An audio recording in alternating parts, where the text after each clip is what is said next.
Dimondstein with us. He's the president of the American Postal Workers Union. It's an ongoing story about the way you have had to deal with this pre-funded health care and retirement benefit. That fund is huge right now. Where's that money?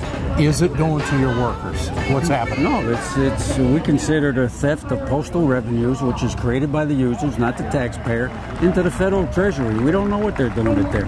And it's a $50 billion fund right now. We're better for the post office is better funded on future retiree health costs than any agency, any company, but it's being used to just choke the post office, manufacture this crisis, then say the post office is in trouble. We got to privatize it, we got to degrade it, we got to slow down service, we got to close post offices, and the very same congressional people that voted this through in 2006 have not fixed it. Well, and can and should. And so the lie here is that there's no guarantee that that money is going to go to your workers. That's one of the travesties. We don't know what the federal. It's just like it's in the treasury. Else. It's in the treasury. It's in the treasury. It's a rob somewhere. It's a rob. It's a theft. Somebody asked me the other day, "Is it a loan?" I said, "No, it's not a loan. It's a looting of the postal revenues. Postal revenues are there to make the post office go. That's what they're there for. Buy new trucks." Open new facilities, keep places open later, enhance and expand services. That's what the money's for. It's supposed to be a break-even basis. And of course, pay workers well, because living wages are good for all of us, all of our neighborhoods, all of our towns, and look to the future. And when it's drained like that, it's very difficult for this thing to be the kind of vibrant post office that it needs to be, can be, and should be. We're a little over a year out. How crucial is this election? You need an ally in the White House. Well, certainly we would like to have an ally in the White House. We need one in the White House, and we need a better ally than we have in the White House now, to be perfectly blunt about it. Yeah, this has not changed at all. No. They haven't done anything about it. No. They've allowed it to happen. They've allowed it to happen, and we haven't gotten the kind of support out of the White House that there should be. When I say we, I'm talking about the people of the country, for the kind of postal service they should have. So the drive to privatize is still there by a number of lawmakers. Absolutely. But it's happening by hook or by crook. It's not, we don't expect it to be one legislative act, but just by hook or by crook, like the Staples deal with the post office is a privatization thrust of retail services. All these pre-sort corporate, we call it corporate welfare discounts to the mailers. Most of the public doesn't even know about this. We pay 49 cents. They may pay, a big mailer may pay 35 cents. And that's that's also draining funds from the Postal Service. So, these are some of the things going on out there. But the public is waking up to this? We hope so. We can't win this without the public. This post office doesn't belong to the American Postal Workers Union. Certainly doesn't belong to the postal managers. Doesn't belong to Congress. It belongs to the people of the country. It's theirs, and it's the most trusted federal agency year after year after year, even with the problems created with the mail.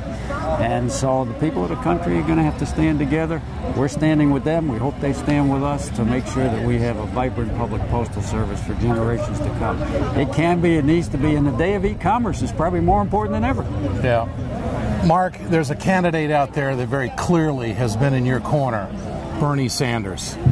Yet he has not picked up a lot of endorsements of labor, and labor's kind of keeping their powder dry. Do you have any thoughts on that? And what kind of impact has Sanders had with his advocacy with the postal workers and just to save the system that we have and enhance it? Right. Well, listen, our union has yet to endorse because we have a process. And we're going through that now. But having said that, there's no question that Senator Sanders, more than any other candidate running, has been a champion of postal workers and raising broad workers' issues that need to be raised, like $15 an hour for all workers. And he's not just the champion of postal workers during election time. He's been a champion of postal workers long before he ever thought about running for president. He's been there in the streets with us to keep these post offices open. He's worked in Congress to try to get positive postal reform to deal with this pre-funding crisis and other things. So he's a serious candidate.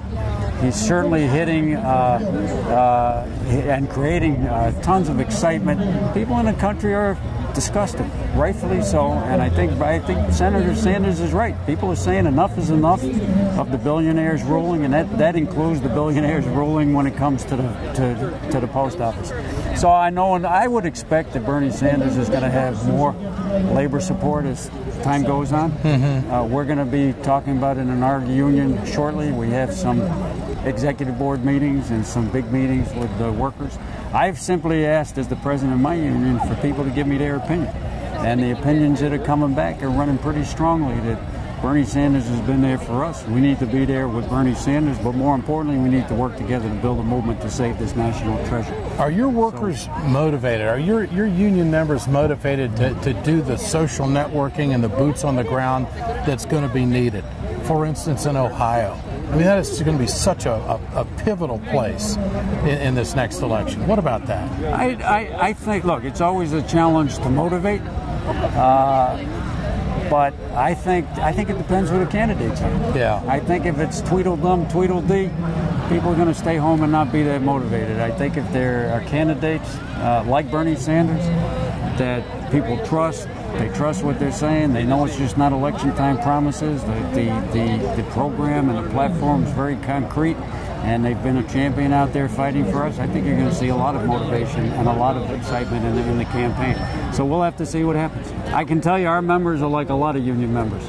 They are pretty tired of the Tweedledum, Tweedledee, lesser of two evil politics. Yeah. If we remain in that, a lot of people are going to sit this out like they sit out a lot of elections. So we definitely encourage our people to be politically involved. We think it's vital, but the reality is that a lot of times there's not much difference between the political parties, and our members aren't stupid.